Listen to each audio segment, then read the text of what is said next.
Hi, I'm Adam Summer. You're listening to the Yerushalmi Talk podcast with the support of the Yeshivat Devar Yerushalayim in Har Nof, Jerusalem. This is Sheviis, chapter 4, Halacha 6. Now, Sheviis fruits can be picked and eaten once they get a certain degree of ripeness. Now, we're going to talk in this Mishnah about different times when fruit becomes ripe. The discussion of this Gemara is going to be getting into something that on the surface looks a little bit different, but is actually very connected. So we're wondering, when you have Sheviis produce has sanctity, okay?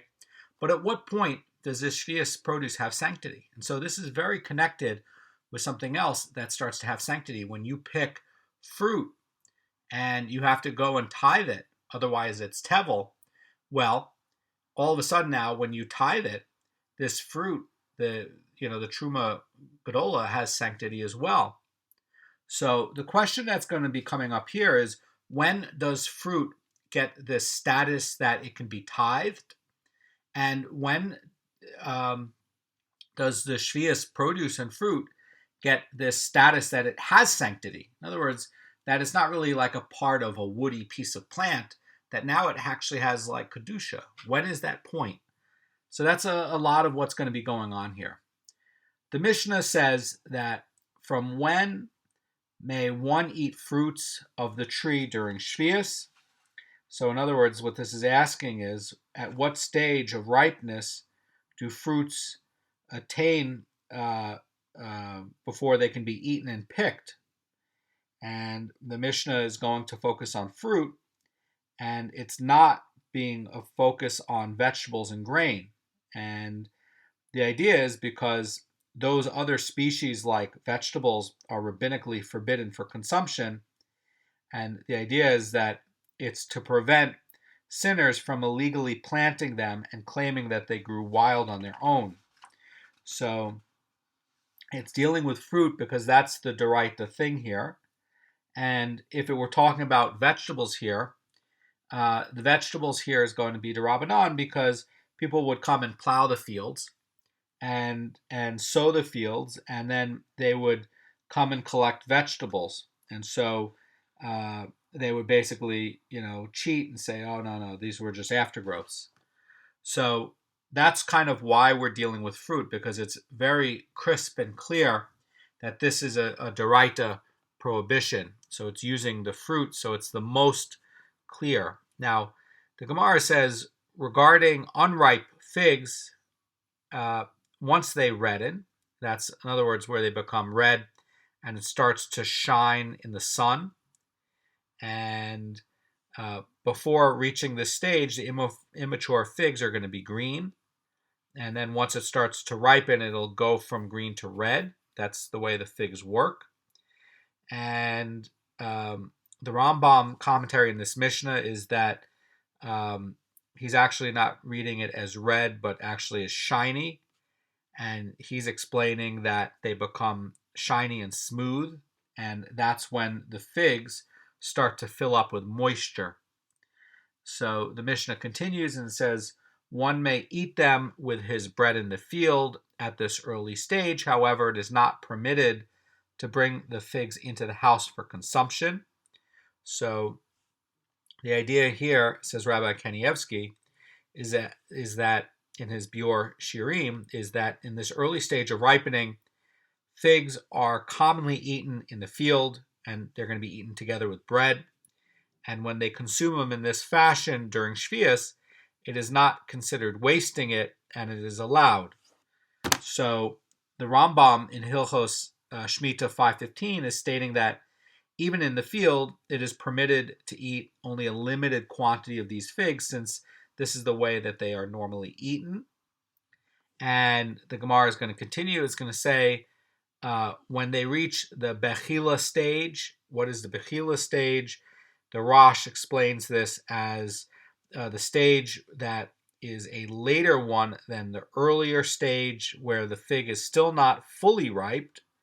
And at this point of growth, the top of the fruit is white and has a mouth, and the bottom is red. That is the note by the Rosh on this fig. So it is talking about a slightly later stage than what we were discussing when you could eat them with bread. And the Gemara continues, and it says about the Bechila stage, one may even gather them into the house and eat them there. And basically, this is trying to indicate that the fig now is ripe enough to harvest, and you could bring it to the house. And the Gemara is now going to continue. It's going to say, similarly, at this stage of growth, in the other years of the 7-year cycle, they become subject to the obligation of tithes. And this is going to be important. The Rosh says about this that the produce in Eretz Yisrael must be tithed, and the obligation to tithe the produce does not take effect until it reaches this edible stage. And the Mishnah is teaching you that at this stage at which figs are ripe enough to be eaten in the house during Sheviis, they become subject to tithes in a non-Sheviis year. That's the note by the Rosh. It's a very good point. So the Mishnah is going to continue, and it's going to say, similarly at this stage of growth, in the other 7 years of the 7-year cycle, they become subject to the obligation of tithes. And concerning the unripe grape, once it produces juice, one may eat his bread with it in the field. And at this early stage, however, one is not permitted to bring the grape into the house for consumption. Again, like what we were talking about with the figs, it's really trying to describe different stages of ripeness. And so too here, that this is saying that it's reached a stage where if you squeezed it, juice would come out of it, and you could eat this together with bread in the field. The grape is somewhat edible, and you could use it like a condiment with bread, but somebody who's normally used to eating grapes would not really want this on his table, and it's not really ripe enough and ready enough yet to bring into the house. So this is the stage that they're talking about. Now, the Mishnah says when it reaches the Beusha stage. Now, this is a little bit different. The Beusha stage is the point in where the skin of the grape becomes transparent, says the Rambam, and the seeds are visible through the skin. And that's another note by the Ravad in the Torah Kohanim is going to be that the Beusha stage means sickly, and that this stage it's referred to because the grapes resemble the complexion of a sick person. So there's no disagreement there. Basically, the skin has become translucent. That's what it's trying to describe. And so the Mishnah says when it reaches the Beusha stage, one may gather such grapes into the house and eat them there. So this is like the fig. In other words, that the grapes now are ripe enough to be brought into the house. This is the time when you know that this is really a ripe cluster of grapes. And the Mishnah finishes up and says, similarly, at this stage of growth, in the other years of the 7-year cycle, they become subject to the obligation of tithes. So we were talking about something about in Sheviis, when is it going to start to get sanctity? And what about when it becomes subject to tithes for other years?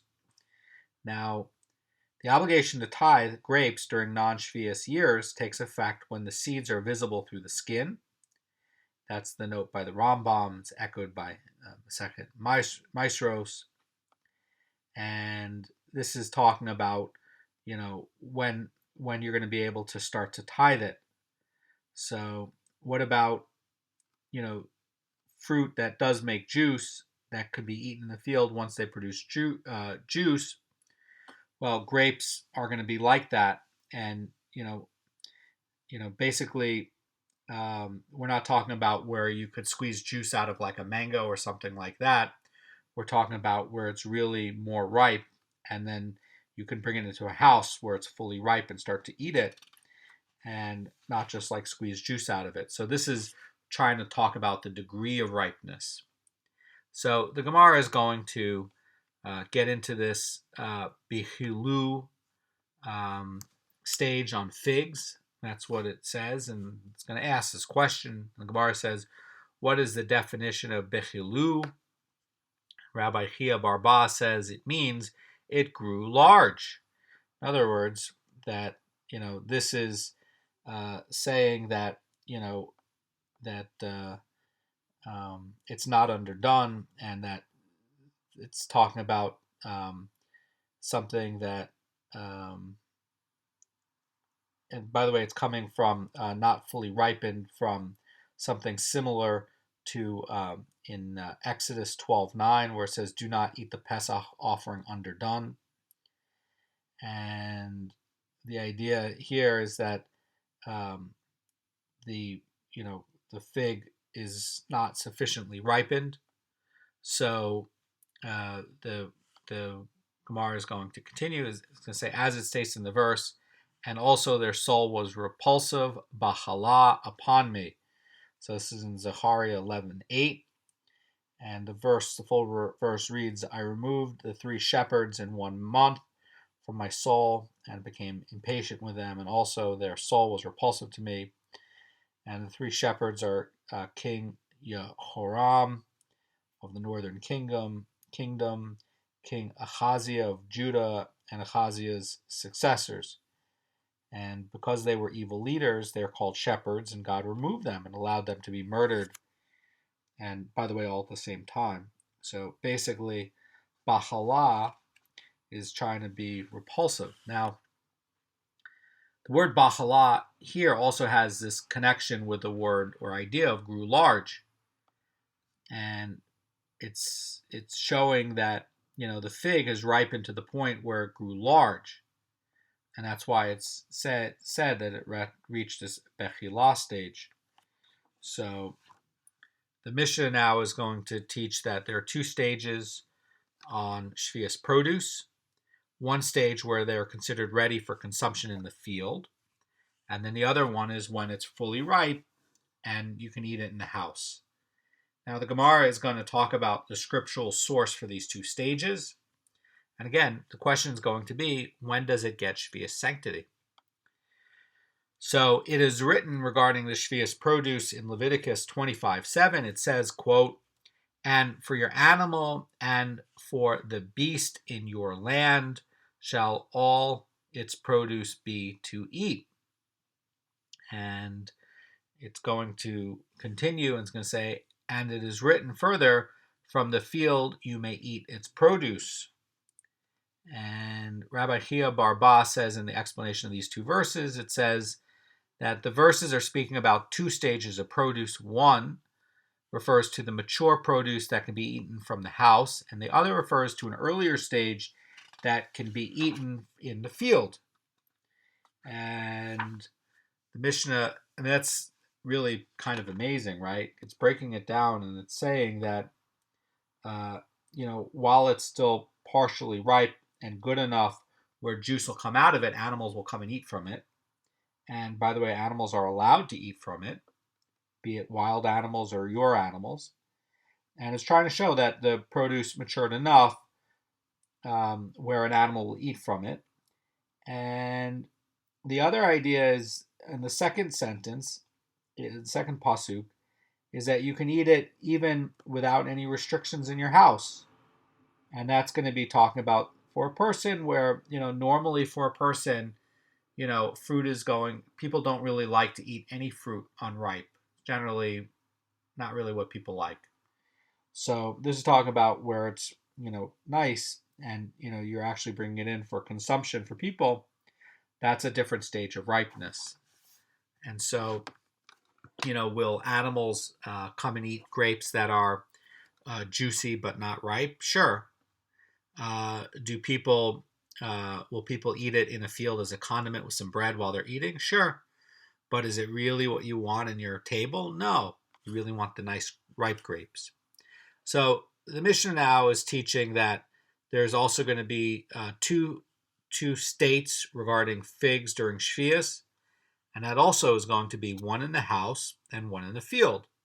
And the Gemara is going to ask, it's going to say, Rabbi Yosei ben Chanina inquired regarding unripe figs, which are permitted for consumption in the field.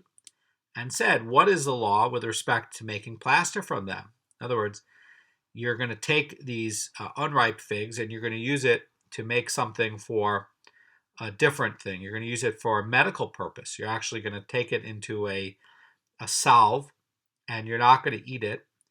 Now, that's going to be important because humans are not allowed to waste Sheviis produce. The question is going to be, because this was fit in some way for human consumption, if you went and you put it into a different use like medicine, it's going to be considered wasting. So really what this Gemara is asking is that if you have a case where you have unripe figs and they've reddened and you're allowed to eat it in the field and you're allowed to eat it with bread, but it's not ripe enough that you're going to come bring it into the house.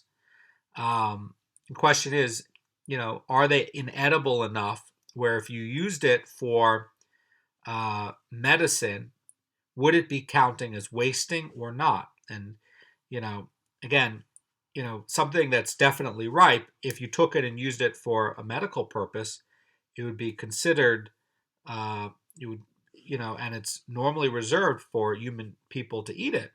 And humans are people, so that doesn't make sense, but human consumption, right, for people to eat it.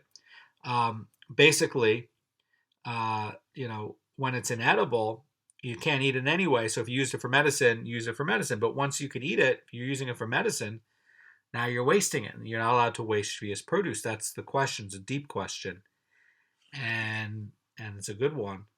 So what is the law on if you can take these ones that are fit enough that you can eat it with bread, but you can't bring it into the house? Can you use it for medicine?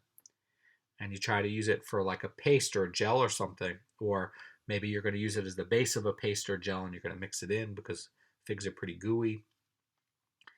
And it's going to ask and it's going to answer and it's going to say, do we say that since he eats them with bread in the field, it should be forbidden to use as a medicine or to turn into like a gel? Or perhaps since it's at this early stage, he does not bring them to the house for consumption, it should be permitted to use them as a medicinal application. In other words, what's the question? Are they, they're not ripe enough to bring into the house, but, do you say because you could still eat it in some capacity, it would be wasting? Or are you saying that because it's really not ripe and it's really, you really want to take it into the house, any earlier stage than that, it's not considered wasting because it's not actually quite food yet? So the Mishnah now is going to be talking about eating the Sheviis figs in the field from when they ripen.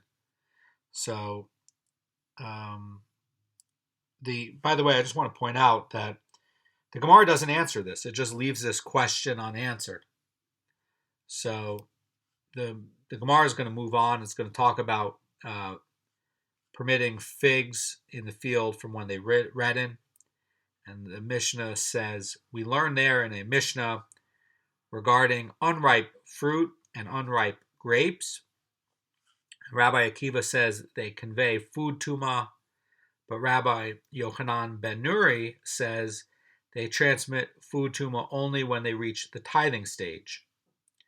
So again, we're trying to figure out, when is something food? Is it going to be counting as food at this early stage in development? Or is it going to get tuma at this later stage? Now, Rabbi Akiva is basically saying once it could be used as food in this early stage in any way, even though it's not very good, it's going to have the ability that if you pick it, it can get tuma. And by the way, if it can start to get tuma, that's when it can, you have to tithe. So, Rabbi Yochanan ben Nuri is saying they transmit food tuma only when they reach the tithing stage. And so the tithing stage is a little bit later. And so this is an argument about when does it get tuma. Rabbi Akiva is saying that even if it's partially ripe, it's going to get food tuma. So he's saying that it can get it earlier and even before the tithing stage. And Rabbi Yochanan ben Nuri is saying that no, it can only get tuma when you take it out to tithe. So that's going to be a deep point. So only when the food is really ready and finished, and then you're tithing it, that's when it can get tuma. The Gemara is going to talk about Rabbi Akiva's ruling, and the Mishnah here in Uktzin cites Rabbi Akiva's teaching a ruling with regards to fruit the moment they emerge. In other words, Mara Fulda is saying that Rabbi Akiva is saying that he considers fruit to be food from when they're at the earliest stage of development, by Goan. So in other words, when it starts to emerge. And the Gemara is going to continue. It's going to say at that point, the fruit is not edible and cannot be classified as fruit. And therefore, Rabbi Akiva is not referring here to fruits the moment they emerge, but what is the Mishnah referring to? It's referring to fruits the moment they emerge or the fruits come at a later stage. And basically, in general, fruit is not edible until their tithing stage, but the Gemara is going to explain what Rabbi Akiva means, and the Gemara says that Rabbi Hanania says in the name of Rabbi Shimon ben Lakish, the Mishnah is referring only to unripe figs, but all other unripe foods do not transmit food tuma until they reach the tithing stage. So this argument between Rabbi Akiva and Rabbi Yochanan ben Nuri is talking about only the figs, not other fruits. And the Mara Fulda says about this that the Gemara is retracting this earlier assumption that Rabbi Akiva is talking about all unripe fruits. And in fact, he agrees, says the Mara Fulda, with Rabbi Yochanan regarding all other fruit, that they're not classified as food until they reach the tithing stage. And since they are inedible at that point, that they don't get tuma and you don't tithe them. So only figs and grapes are going to be somewhat edible before the tithing stage. And this is what he's disagreeing with and classifying them as food as an earlier stage in their development. By the way, as the Mishnah says, from when the figs redden, and with grapes, once it starts to make juice, and that's going to make it subject to food tuma. So another thing to keep in mind is that these two exceptions about figs and grapes are the only two exceptions about this for what Rabbi Akiva is saying in Uktzin. And also, basically, what this means is that, he agrees with Rabbi Yochanan on all the other fruit, but over here, because the person could go out into the field and he can, eat this, these unripe grapes that are juicy though, as a condiment with bread, it can get food tuma, even though you're not going to tithe it yet. It's not at the tithing stage. So the Gemara is going to try to prove the point that the Mishnah, that figs, in figs, figs are going to be different from other fruit in that they're going to be edible and considered food from an earlier stage than other fruit. So in other words, these figs and grapes in the field are going to be different than everything else. Rabbi Yosef says that the Mishnah says that this is so, for it states, concerning unripe figs, once they redden, one may eat them with bread in the field. And regarding other fruits, the Mishnah forbids their consumption during Sheviis until they reach the tithing stage. So there is a difference between figs and other fruit, and figs are considered edible before they reach the tithing stage from when they redden, whereas the other fruits are not edible until their tithing stage. Now, the Gemara is going to clarify this dispute more between Rabbi Akiva and Rabbi Yochanan ben Nuri. And, again, this is important because we're trying to figure out, tithing stage, and then on Sheviis, when does it get sanctity? So Rabbi Pettis says in the name of Rabbi Yochanan, this, by the way, is not the same Rabbi Yochanan who's the Tana. This is the Amarah. It says all, this is basically saying Rabbi Akiva and Rabbi Yochanan ben Nuri agree during Sheviis, and their dispute is only regarding food tuma during non-Sheviis years. So trying to clarify what the oral law on this is, and the Gemara is going to ask, and it's going to say, what do they all agree to? In other words, what are they agreeing about? The question here is, do they all agree that during Sheviis, unripe figs and grapes are considered food? Or should it be like, during Sheviis, unripe figs and grapes are not considered food? And the Gemara is going to answer, and the scholars said in this Gemara, they all agree that unripe figs and grapes do not convey food tuma during Sheviis until they reach the tithing stage. And this is important because we're trying to figure out, when does it get sanctity? And, it's interesting that there's a distinction here between non-Sheviis years and Sheviis years. And, non-Sheviis years, when they would be subject to food tuma, and in a Sheviis year, they're not going to be subject to a food tuma. And I want to point out that, according to the Rambam, the differentiation between Sheviis and non-Sheviis years is applicable only according to Rabbi Yochanan ben Nuri, and according to Rabbi Akiva, with whom the halacha accords, it is inapplicable. So that's another insight from the Rambam. I'll just read it again. The scholars said that they all agree that unripe figs and grapes do not convey food tuma during Sheviis until they reach the tithing stage. So the idea, says Mara Fulda, is since they're forbidden for consumption in the house until the tithing stage, they're not considered food until this point, and thus they do not have the laws of food tuma until then.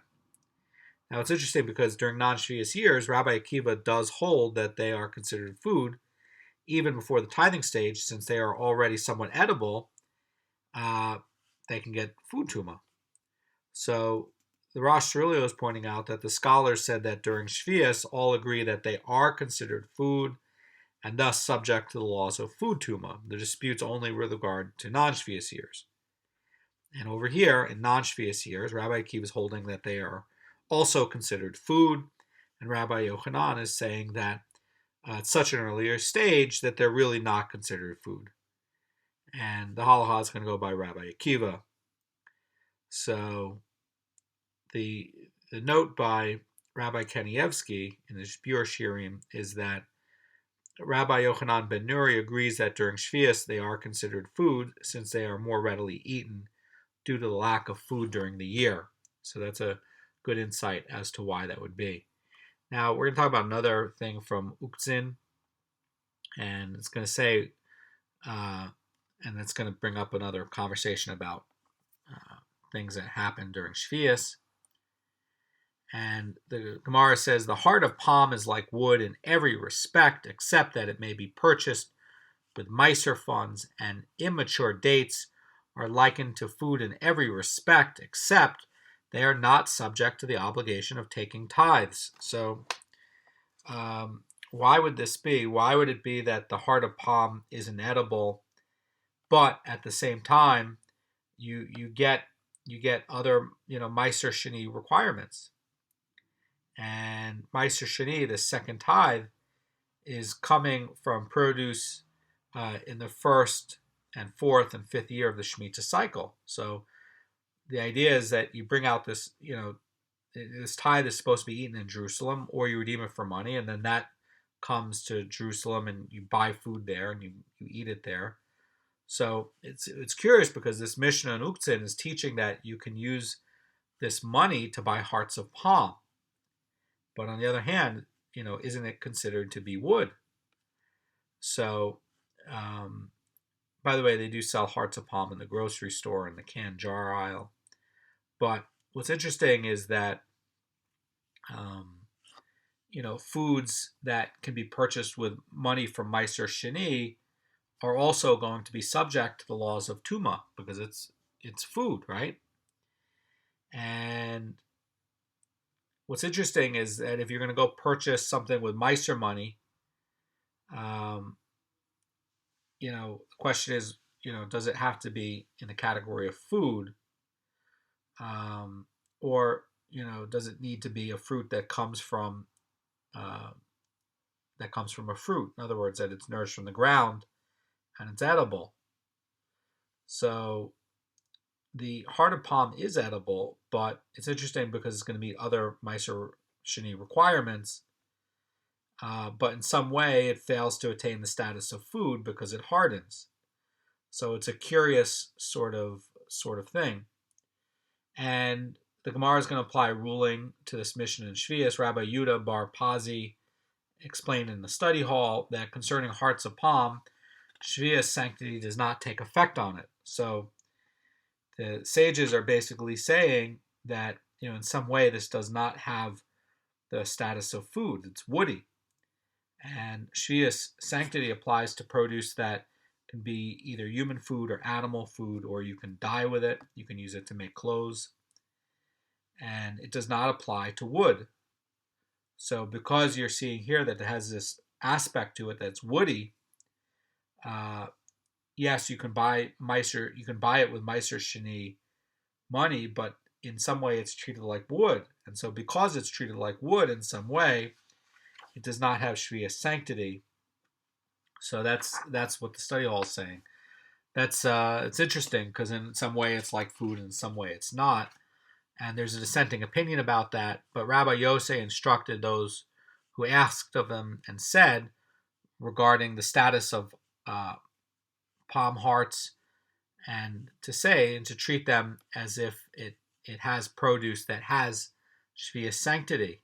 So Rabbi Yossi is of the opinion, Yosa is of the opinion that it does have Sheviis sanctity, and it's going to continue in this Gemara. It's going to say, who is the one who told you so? In other words, that it does not have Sheviis sanctity. And they answered, Rabbi Yehuda bar Pazi said to us, to which Rabbi Yosei said, a Baraisa argues on Rabbi Yehuda bar Pazi and lends support to us, for a Baraisa taught concerning unripe figs of Sheviis, one may not cook them extensively, but the end of harvest figs are permitted to be cooked extensively.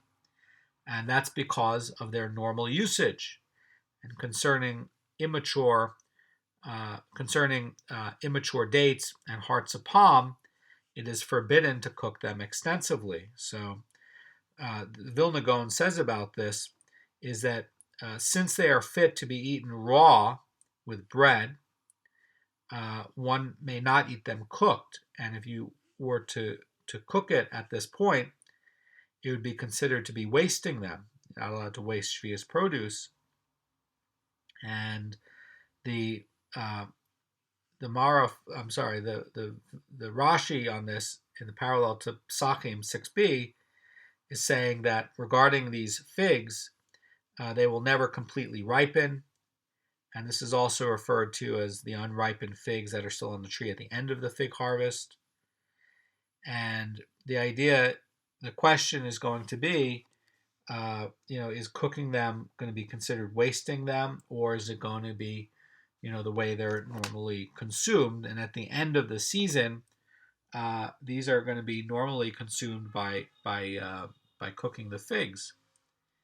So, you can make them into jams and things like that to preserve them. So, Rabbi Yosef explains how this brisa contradicts Rabbi Yehuda ben Pazi's opinion, and then we're going to finish it up. So it's going to say, and so we can possibly say that hearts of palm and immature dates are like wood. So in other words, everybody's saying, like, is it like wood or not? And the Gemara says, but is wood forbidden to be cooked extensively? Of course not. And so it is forbidden to extensively, forbidden to extensively cook hearts of palm and immature dates? And the Gemara says, rather, hearts of palm and immature dates are not like wood, because Sheviis sanctity does take effect on it, and it follows a rule that the Brisa must rule that they are forbidden to be extensively cooked. So what the Vilna Gaon says about this is that Rabbi Yosei has effectively proven from the Brisa that hearts of palm are not like wood, and because they're not like wood, in Sheviis, it's subject to the laws of Sheviis and the sanctity. And regarding the Vilna Gaon's statement, he's saying, according to Rabbi Yosei, the Mishnah's statement that hearts of palm are like wood is only in the laws of Tuma, with regards to Sheviis, it is considered like food. So about this, Rabbi Yudah ben Pazi is agreeing with Rabbi Yossi that immature dates are considered food, and he's stating that the palm hearts are like wood, and it's unclear why Rabbi Yossi is addressing the immature dates over here, but perhaps it's to imply that immature dates are not like wood, and so too palm hearts are not going to be considered like wood regarding the laws of Sheviis, but regarding the laws of food tuma they are. So the Mishnah said about unripe grapes once it produces juice, and so the unripe grapes are going to be similar to unripe figs and different from all other fruit in the field. And the idea is that regarding unripe figs and unripe grapes, it's going to be common to eat these with a condiment with bread, and it will not be considered wasting. And the Gemara is going to ask regarding unripe grapes, and it's going to wonder, and it's going to say, with regards to unripe grapes, what is there for you to say in explanation of this law? Is it common to eat such grapes in this manner with bread? And is it going to be like wasting? And the Gemara answers, and Rabbi Avin says, yes, it is common, for indeed this is how those who are weary to eat it this way. For it is the manner of those who are weary to eat it in this way. In other words, they're saying since it's common, it is not considered wasting. And so you're allowed to eat it in the field at this early stage of development with the bread because it is a custom. And something to keep in note that the fruit like grapes and figs are different from all other fruit because they have this two-stage status for ripening. They have the status of when it is common to eat it in the field with bread, and they also have a different status of when it is ready with food tuma, and they have a different status of when it would be considered wasting because you have this earlier stage of harvest from regular food. You're not allowed to waste food. So the question is, in this earlier stage, does it start to get some sort of sanctity? So we're going to cover more of that in the next halacha. Have a great day.